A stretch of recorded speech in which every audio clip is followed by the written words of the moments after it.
If you've ever driven through a tunnel late at night, you've probably had that strange feeling, the one that tells you not to stop. Most people ignore it. I did too, until I spent an entire night trapped inside a maintenance tunnel that wasn't supposed to exist. The police never found the person I saw down there, and to this day, Exit 14 has been permanently sealed. My name is Daniel, and this happened in October of 2023. At the time, I worked for a highway inspection company in Pennsylvania. My job wasn't exciting. We inspected drainage systems, emergency exits, ventilation rooms, and service tunnels beneath highways. Most of the time, we'd spend 8 hours checking concrete walls and writing reports. Nothing unusual. Until that Friday night. Around 11:40 p.m., my supervisor called. A truck driver had reported hearing screams coming from an emergency access door inside the East Ridge Tunnel. Police searched the roadway, but found nothing. Since our company maintained the underground service tunnels, we were asked to inspect them the next morning. Only, my supervisor wanted it done immediately because construction crews were scheduled for sunrise. So it was just me. I parked outside the tunnel shortly after midnight. The highway above was almost empty. The tunnel stretched nearly a mile through solid rock. Huge industrial fans hummed overhead. The emergency maintenance entrance sat behind a locked steel gate. I unlocked it. The moment I stepped inside, everything became quiet. Not silent, just different. The sounds from the highway disappeared instantly. It felt like entering another world. The maintenance corridor was narrow. Concrete walls, rusted pipes overhead, water dripping every few seconds. I switched on my helmet light and began documenting everything with a body camera. The tunnel map showed several utility rooms connected by long corridors. Simple enough. About 15 minutes into the inspection, I noticed something strange. Fresh, muddy footprints. Barefoot? They couldn't have belonged to a worker. No employee walked barefoot through a tunnel filled with broken concrete and metal. The prints looked recent, still wet. They led deeper underground. I radioed dispatch. No answer. I checked my phone. No signal. Not surprising underground. I continued walking. The footprints stopped outside an old maintenance room. Its metal door stood slightly open. Inside, nothing. Old electrical panels, dust, broken tools. But in the corner, someone had arranged 6 folding chairs into a perfect circle, facing inward. No reason, no explanation, just 6 empty chairs. I took several photos. As I turned to leave, one of the chairs slowly tipped over behind me. I spun around. Nobody. No wind. Nothing. I convinced myself it had simply been unbalanced. Still, I hurried onward. The corridor sloped downward. The deeper I went, the older everything looked. The concrete changed color. The lights became farther apart.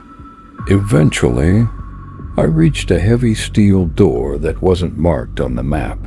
That bothered me immediately. Every maintenance door should have a number.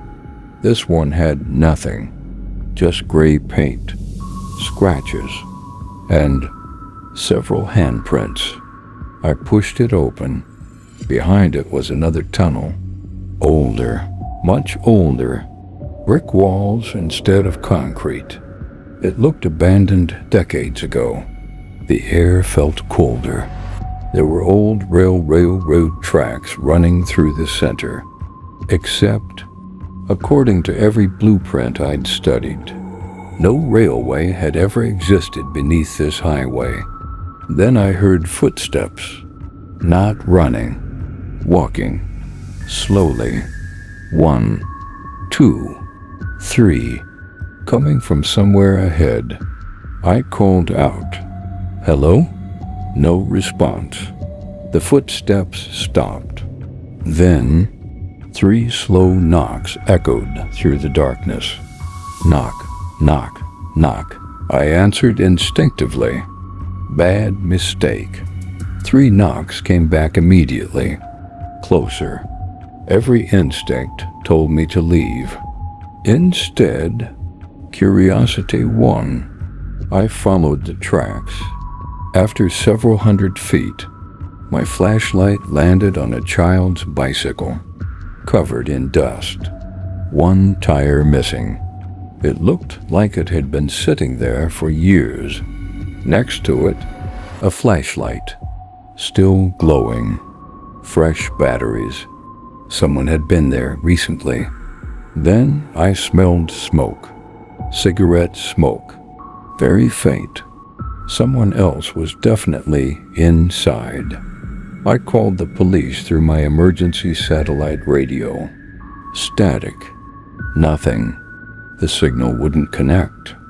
Then I heard breathing directly behind me. I turned instantly.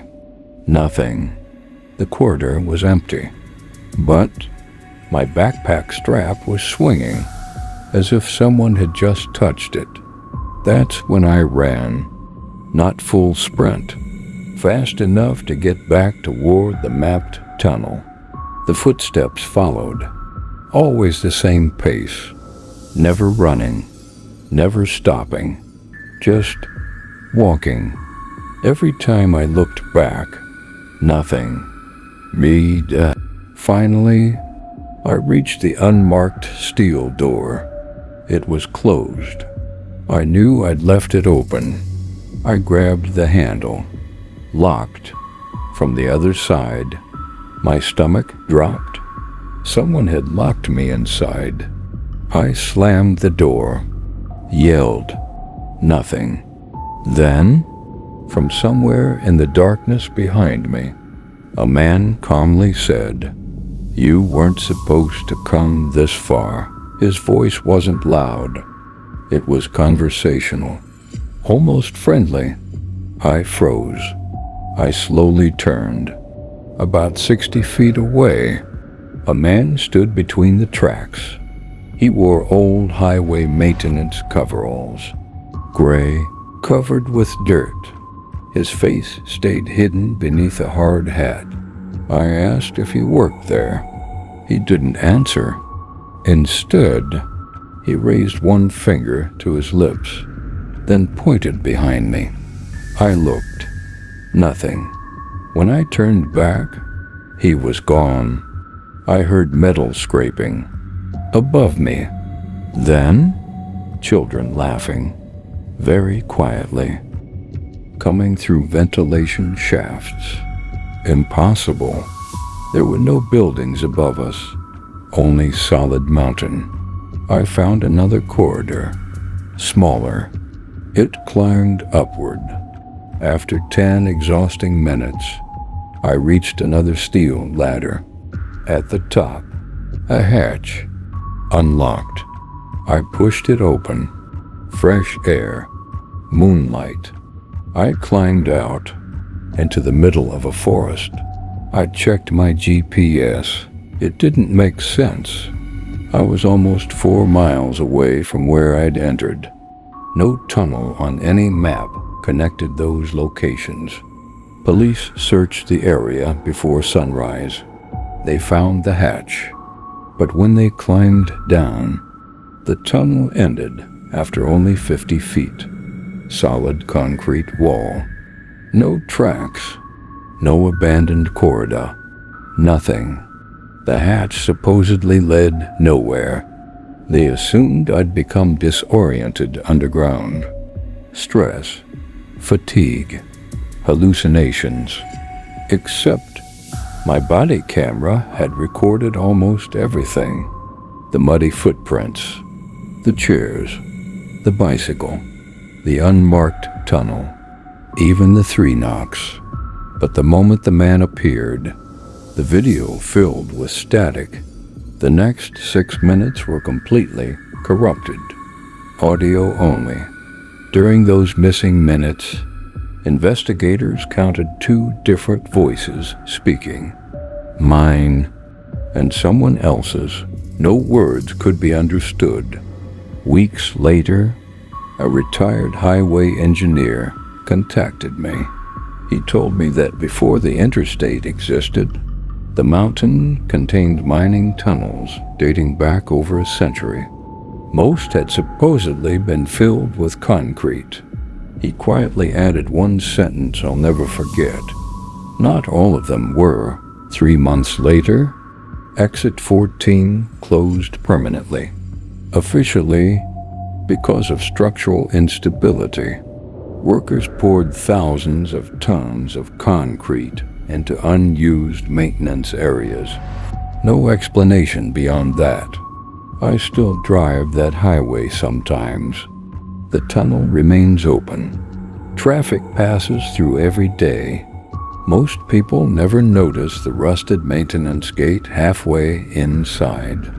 But every once in a while, late at night, as I pass it, I swear I see someone standing behind the small window in that steel door, watching the cars go by, waiting for someone curious enough to come inside.